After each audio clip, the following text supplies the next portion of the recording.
Tired of losing receipts in Xero? Stop guessing where to upload. I will show you the exact Files Inbox method, and by the end of this video, you will never waste time dragging files into the wrong spot again.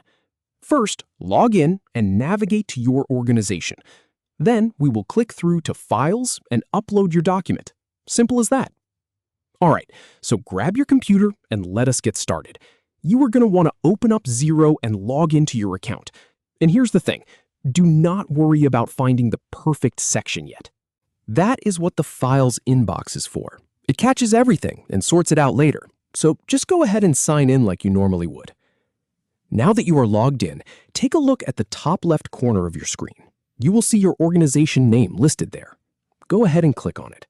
This is your home base, the name of the company you are working with. By clicking it, you are telling Xero, okay, this is where I want to upload things. It keeps everything organized from the very start. Next, you will see a menu pop up on the left-hand side.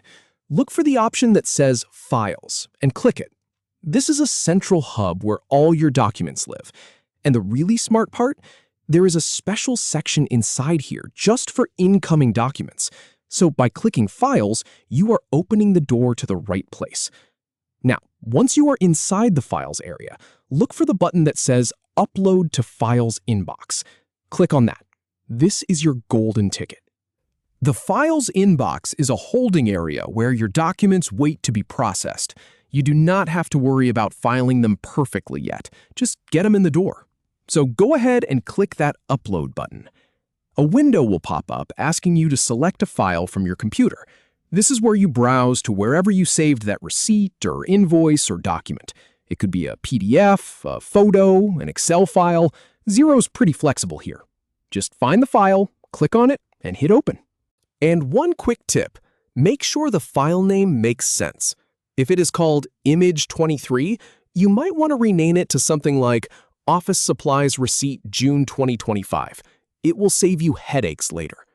So, you have selected your file, and now you just need to wait for the upload to complete. This might take a moment to process, especially if the file is large or if your internet connection is a little slow. Do not click away or close the window. Just let it do its thing. You will see a progress bar or a spinning icon. Be patient here. Rushing this step can cause the upload to fail, and nobody wants to start over. Once the upload finishes, take a moment to review the uploaded file. Click on it to open it up and make sure it looks right. Check that all the pages are there, that the image is clear, that the numbers are readable. This is your chance to catch any mistakes before the document moves on to be processed. If something looks wrong, you can delete it and re-upload easily. Better to catch it now than later. And there you have it. You have successfully uploaded a document to the Xero Files Inbox for processing and record keeping. Now, every time you get a receipt or an invoice, you know exactly where it goes. No more guessing, no more lost files. Just upload it straight to the inbox and let Xero handle the rest. Thanks for watching, and I will see you in the next one.